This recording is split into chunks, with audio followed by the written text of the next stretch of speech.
گزشتہ روز ٹویٹر پر مطیع اللہ جان کے اکاؤنٹ سے، ان کے ہینڈل سے ایک ٹویٹ کی گئی، اور وہ تھی کہ مطیع اللہ جان کو اغوا کر لیا گیا ہے۔ صبح تک کچھ معلوم نہیں تھا، پھر صبح پتہ چلا کہ وہ اسلام آباد میں ایک تھانے میں بند ہے اور ان پر کوئی مقدمہ ہے، اور پھر مقدمے کی ایف آئی آر سامنے آئی، اور ایف آئی آر دیکھ کر آپ کو اندازہ ہوگا کہ اس ملک پر کس انداز کے نالائق حکمران موجود ہیں۔ اور اس ایف آئی آر میں تھا کہ مطیع اللہ جان نے آئس ان کے پاس سے نشہ برآمد ہوا ہے۔ مصیبت دیکھیے کہ یہ ٹھیک وہی حکومت ہے جو اس سے پہلے یہ گلہ کرتی رہی ہے کہ ان سے پہلے والی حکومت، اس نے رانا ثناء اللہ پر جھوٹا منشیات کا کیس بنایا تھا۔ یعنی ایک شکایت کرتی رہی ہے ایک پوری جماعت، اور وہ اب خود اس کی حالت یہ ہے۔ اچھا، معاملہ کیا ہے صاحب؟ معاملہ یہ جی کہ سوشل میڈیا پہ مجھے دیکھنے کو ملا جو نون لیگ کے لوگ تھے، جو بڑے فخر کے ساتھ اس نالائکی کا دفاع کر رہے تھے، اور وہ تھا جی کہ عاطف صاحب وہ جھوٹ کیوں بولا انہوں نے، وہ رینجرز کے اہلکاروں کی ہلاکت سے متعلق جھوٹ کیوں بولا انہوں نے؟ اب یہ جھوٹ بولا اگر اور کوئی قانون ٹوٹا ہے تو اس کے بدلے میں آپ جعلی کیس بنائیں گے؟ یعنی آپ یہ کہہ رہے ہیں کہ مطیع اللہ جان نے چونکہ جھوٹ بولا ہے اس لیے ہم جھوٹ لکھیں گے، مطیع اللہ جان نے فیک نیوز ان کے مطابق فیک نیوز دی ہے اس لیے ہم اس پر فیک مقدمہ بنائیں گے؟ اور جسٹیفیکیشن دیکھیے ان کی، یہ ٹھیک ہے؟ یہ بدقسمتی ہے۔ بدقسمتی نہیں تو کیا ہے کہ ایک جماعت جس کا یہ دعویٰ رہا ہے کہ اس کے ساتھ ظلم ہوا ہے عمران خان کے دور میں، اس کی حالت یہ ہے۔ اب معاملہ یہ ہے کہ مطیع اللہ جان پچھلے 2 دن سے ٹی چوک میں جو مظاہرین پر فائرنگ ہوئی اور اس میں جو لوگ زخمی ہوئے یا جن کی جان گئی، اس حوالے سے وہ مختلف ہسپتالوں کے چکر لگا رہے تھے، اور انہوں نے کئی باتیں دریافت کی کہ کتنے لوگ زخمی ہوئے ہیں، کتنے لوگوں کی جان گئی ہے۔ پی ٹی آئی کی جانب سے تو مختلف دعوے کیے جاتے رہے ہیں، لیکن ظاہر ہے ایک صحافی کا ایک کام ہے کہ وہ چیک کریں، اور حکومت کا اگر دعویٰ ہے، دیکھیے کتنی عجیب سی بات ہے، پی ٹی آئی اس وقت اس چکر میں ہے کہ لاشیں زیادہ ہوں تاکہ ان کی سیاسی رینکنگ بنے، اور حکومت کی پوری کوشش ہے کہ لاشوں کی تعداد کسی طرح سے چھپائی جائے تاکہ ان کو سیاسی فائدہ ہو جائے۔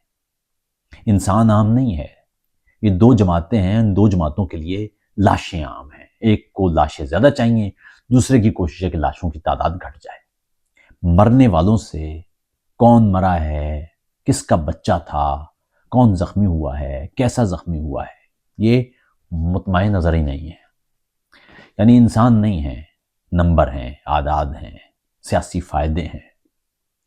بھائی اگر سیدھی سی بات ہے کہ حکومت اگر یہ سمجھتی ہے کہ لوگوں کی جان نہیں گئی ہے تو صحافیوں کو خود بھیجیں مختلف ہسپتالوں میں، ان کو کہیں کہ چیک کریں نا، اگر پی ٹی آئی جھوٹ بول رہی ہے تو چیک کریں۔ اور اسی طرح پی ٹی آئی وہ نمبر بنانے کی بجائے وہ حقائق بیان کرتی، ان نمبروں کی وجہ سے پورا معاملہ خراب ہو گیا۔ وہ کوئی کہہ رہا ہے 300 لوگوں کی جان چلی گئی، کوئی کہہ رہا ہے 278 کی جان چلی گئی، کوئی کہہ رہا ہے 50 کی جان چلی گئی، کوئی کہہ رہا ہے 100 کی جان چلی گئی۔ کیا نمبر ہیں؟ یہ کیا نمبر ہے؟ دوسری اہم بات یہ ہے کہ ہمارے ہاں فیک نیوز وہ ایک عجیب رنگ اختیار کر چکی ہے۔ یعنی اب یہ دیکھیے کہ پرامن سیاسی جدوجہد، اس کا مطلب کچھ سے کچھ کر دیا گیا ہے۔ آزادی رائے، اس کا مطلب کچھ سے کچھ کر دیا گیا ہے۔ دیکھیے میں آپ کے سامنے ہوں، میں نے پوری زندگی آپ کے سامنے پوری یقین کے ساتھ، پورے اعتبار کے ساتھ سچ بولنے کی کوشش کی ہے۔ کوئی لگی لپٹی میں کرنے والا آدمی ہوں نہیں، شاعر بندہ ایسا ہی ہوتا ہے۔ بات یہ ہے کہ آزادی رائے یا حتیٰ کہ آزادی بھی یہ ریلیٹیو چیز ہے۔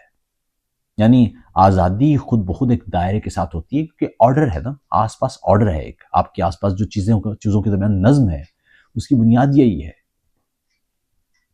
آزادی شتر بے مہار نہیں ہوتی، آزادی ایک خاص دائرے میں ہوتی ہے، اس کی حدود ہیں، اگر وہ آپ حدود توڑ دیں گے تو آزادی تو قائم ہی نہیں رہے گی، آزادی کی بقا قائم نہیں رہے گی۔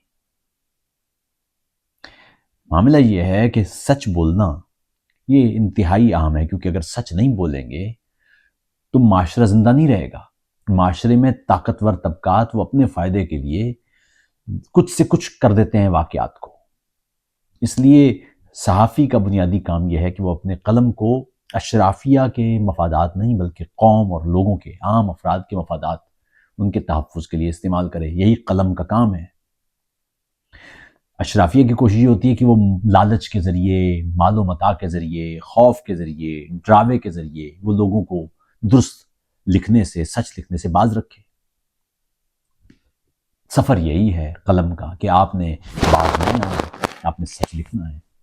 اس میں آپ کے مالی مفادات ہوں یا آپ کے سماجی مفادات ہوں، وہ کچھ بھی اگر طاق پر لگتا ہے تو لگے. آپ کی زندگی خطرے میں آتی ہے تو ہو، لیکن آپ نے سچ لکھنا ہے. یہی لکھنے کا کام ہے. لیکن اہم بات یہ ہے کہ اگر آپ خود سیاسی فائدے یا مالی فائدے کے لیے سچ ہی کو تاج دیں تو نقصان ہو جائے گا. سچ کی بنیاد خراب ہو جائے گی. سچ پر ابہام ہو جائے، سچ پر شک پیدا ہو جائے تو سچ زندہ نہیں رہتا. اس وقت بدقسمتی یہ ہے ہماری کہ ہمارے بہت سارے لوگ ہیں جو سنسنی خیزی کے چکر میں پڑے ہوئے ہیں. اپنے اپنے سیاسی وفادات یا اپنی اپنی سیاسی وابستگیاں ان کے ذریعے، ان کے عدسے سے، ان کی عینت سے وہ سچ تلاش کرنے کی کوشش کرتے ہیں. سچ سے ان کا لینا دینا کوئی نہیں ہے. ان کو اس بات سے غرض ہے کہ کس سے ان کے سیاسی قائدین یا ان کے سیاسی نظریے کو فائدہ پہنچے گا. انسانی زندگیاں بالکل عام نہیں ہیں، انسان کے وقار عام نہیں ہے. بس یہ ہے کہ کسی طرح سے سیاسی فائدہ ہو جائے. یہ خوفناک بات ہے، یہ انحطاط کی بات ہے. آپ کے سامنے میں نے آپ کو بتایا، حکومت کی کوشش ہے کہ کسی طرح سے لاشیں چھپ جائیں. پی ٹی آئی کی کوشش ہے کہ جتنی زیادہ لاشیں ہوں اتنا فائدہ ہے. اور اس بیچ میں کئی لوگ ہیں جو نوجوان، وہ اپنے سیاسی رائے کے لیے، اپنی سیاسی وابستگی کے لیے وہاں گئے تھے. وہ کئی ان میں سے زخمی ہوئے، کئیوں کی جان چلی گئی. پہلا سوال یہ ہونا چاہیے کہ ریاست کے پاس بے شمار طریقے ہوتے ہیں لوگوں کو ڈسپرس کرنے کے. ایسی نوبت کیوں پیش آئی کہ گولیاں چلائی گئیں؟ کیوں غصہ ہے بھائی؟ اپنے لوگوں پر گولیاں چلانے کا یہ کیا طریقہ کار ہے؟ اور اس سے زیادہ اہم بات یہ کہ ہم سچ بولنے سے کتراتے کیوں ہیں؟ سچ بولیں نا، سچائی کے ساتھ بات کریں. حکومت کو اگر اتنا شوق ہے کہ ان کو لگتا ہے کہ جی لوگوں کی جان نہیں گئی ہے تو ان کو تو خود اپیل کرنی چاہیے تھی صحافیوں سے کہ جاؤ بھائی، پاکستان کے سارے ہسپتال آپ کے سامنے کھلے ہوئے ہیں، چیک کرو. کیوں؟ تاکہ جھوٹ نہ سامنے آئے. ہوتا یہ ہے دوستو کہ جب جو مین سٹریم میڈیا ہے، جب وہ حقائق نہیں بیان کرتا، جب وہ حقائق چھپاتا ہے تو خود بخود سوشل میڈیا پر افواہیں اور فیک نیوز وہ گردش کرنے لگتی ہے. دنیا بھر میں فیک نیوز کی یا جعلی خبروں یا ڈس انفارمیشن کی بنیاد یہ ہے کہ مین سٹریم میڈیا فیکچول بات نہیں کر پا رہا. مفادات کی وجہ سے، خوف کی وجہ سے، بے شمار دیگر وجوہات کی وجہ سے بنا پر وہ جب نہیں کر پاتا تو خود بخود لوگوں کا اعتبار اس پر ختم ہو جاتا ہے اور وہ مڑ جاتے ہیں سوشل میڈیا کی طرف. اور سوشل میڈیا کا مسئلہ یہ کہ وہاں کوئی چیک اینڈ بیلنس تو ہے نہیں. وہاں کوئی بھی شخص کچھ بھی کہہ سکتا ہے. آپ 10 سال پرانی تصویر لگا کے کہہ سکتے ہیں کہ آج کا واقعہ ہے. آپ آج کے واقعے پر کوئی پرانی پوسٹ چڑھ سکتے ہیں، تو آپ کچھ بھی کر سکتے ہیں. تو اس کا بنیادی نقصان یہ ہوتا ہے کہ سچ دب جاتا ہے. اس بیچ میں جو انسانوں کے زخم ہیں، انسانوں کی چیخیں وہ کھو جاتی ہیں. اس لیے سچ پر کوئی کمپرومائز نہیں ہونا چاہیے. میری رائے میں آپ بھی کوشش کیا کریں کہ سیاسی وابستگی سے بالا تر ہو کے آپ سوال اور کھوج کے ذریعے چیزوں کو سیکھنے کی کوشش کیا کریں. متی اللہ جان پر مقدمہ کیا ہے جی؟ تو انہوں نے آئس ان کے پاس سے برآمد ہوئی ہے، نشہ برآمد ہوا ہے. اچھا، جو لوگ جانتے ہیں متی کو، ان کو پتہ ہے کہ وہ تو سگریٹ تک نہیں پیتے، وہ تو کسی بھی نشے کے قریب بھی نہیں آتے. اور پھر ان کے حوالے سے نون لیگ کے کئی اکاؤنٹس کی جانب سے کہ وہ جب وہ پی ایم اے میں تھے تو وہ یہ معاملات تھے اور اتنی یعنی گھٹیا باتیں ان کے بارے میں. یہ بدقسمتی ہے ہماری کہ ہم سیاسی اختلاف کے لیے اس حد تک گھٹیا جملے شروع کر دیتے ہیں. لوگوں پر ذاتی طرز کے جملے، جال سازی کی باتیں، خاندان پر گالیاں. اس سے جب تک آپ جڑے ہوئے ہیں اپنے سیاسی قائدین کو فائدہ پہنچانے کے لیے، آپ خود اپنی ذات، اپنی روح پر اس انداز کی خراشیں لگا رہے ہیں تو میں صرف دعا ہی کر سکتا ہوں آپ کے لیے۔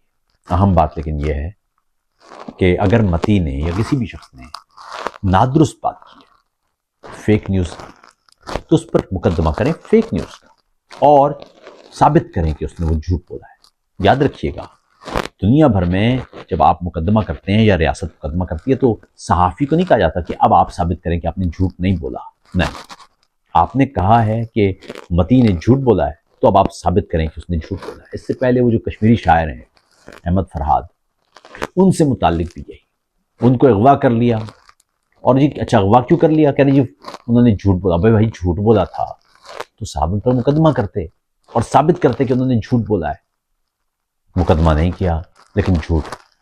اچھا، تو اس کا مطلب تو یہ ہوا کہ ایک شخص ہے، اس نے جھوٹ بول کے تو جرم کیا ہے، ریاست نے اس سے بڑا جرم کر دیا اس کو اغوا کر کے۔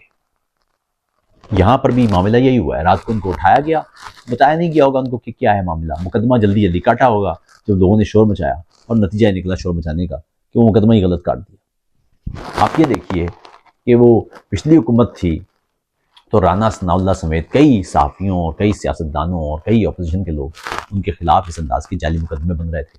ابھی نون لیگ کی حکومت ہے تو بھی بن رہے ہیں۔ تو اس کا مطلب ہے کہ حکومتیں بدل رہی ہیں، حکومت نہیں بدل رہی۔ نہ حکومت بدل رہی ہے، نہ پاکستانی قوم کی قسمت بدل رہی ہے۔ آپ کیا سمجھتے ہیں؟ یہ جو آج کا معاملہ ہے یہ حکومت کی نالائکی نہیں تو کیا ہے؟ اور خاص طور پر نون لیگ کے دوست بتائیں کہ یہ کیسی بے وقوفانہ بات ہے۔ یہ آپ کو کسی شخص کی کوئی بات پسند نہیں آئی یا آپ کو لگتا ہے کہ وہ فیک ہے تو اس کے جواب میں آپ اس پر ایک جعلی مقدمہ کاٹ رہے ہیں۔ سوال یہ ہے کہ جو متی اللہ جان ہیں انہوں نے اگر کوئی فیک خبر دی ہے یا فیک نیوز ہے تو آپ کی ایف آئی آر تو اس سے بڑی فیک نیوز ہے۔ متی اللہ جان تو اس وقت 2 دن سے یا ایک رات سے یا دوسری رات سے وہ جیل کے اندر ہیں۔ یہ پرچہ کاٹنے والوں کو کب جیل میں ڈالا جائے گا؟ یہ ہے بنیادی سوال۔ اپنا خیال رکھیے گا۔ السلام علیکم۔